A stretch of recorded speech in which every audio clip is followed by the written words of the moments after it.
if that does happen, I'll smile.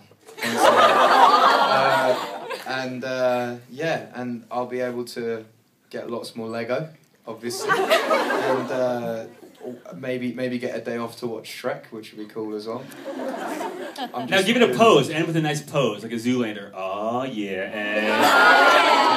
Doing my pose. No, please get it on the countdown.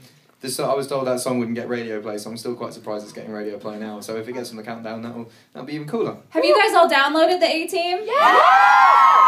I did it as a free download on iTunes around a month ago. So amazing did song. everyone grab it then? Yep. Yeah. People rock and roll. Yes. So we've done 500,000 free downloads and 500,000 paid. So it's quite even. It's kind of. That's amazing. Yeah, definitely. If you don't have that song downloaded, and real quick, you recently worked with Taylor Swift, who we all love too. Tell us about that experience.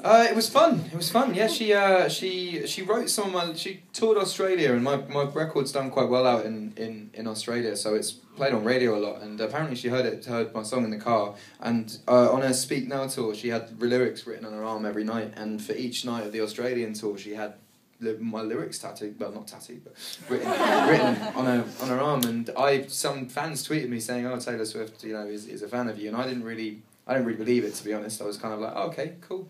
You just don't expect people of that level to have heard your music. And then I did a gig in Nashville, and her manager came down because he was friends with a friend of a friend. Like, it wasn't anything to do with Taylor at all. He just came down to the show, and he came back afterwards and said, "Oh, I really like your music." And I was like, "Has Taylor heard my music?" Thinking, okay, I've heard rumblings of it. And he was like, "Oh, I'm not really sure, but I'll make sure I play it to her." And then 2 days later, got an email being like, "Well, she has heard your music. She's a massive fan. She wants to write a song with you." And I'm like, "Okay, fair enough."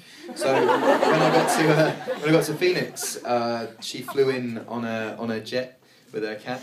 And we got a hotel room in Phoenix and wrote 2 songs actually in a day, and then I said goodbye and I said see you later, and then I got a message from her about 2 days later after that when I was back in England saying "I love this song, I want to record it for my album." And I'm like, well, that's kind of cool. So I got on literally the first flight to LA and flew out there. Got to her house that night, made some apple pie, sat on a trampoline and wrote another song with her, and then the next day we recorded both those songs, and the one we wrote on the trampoline has made the album, and it's going to be a duet, which is cool.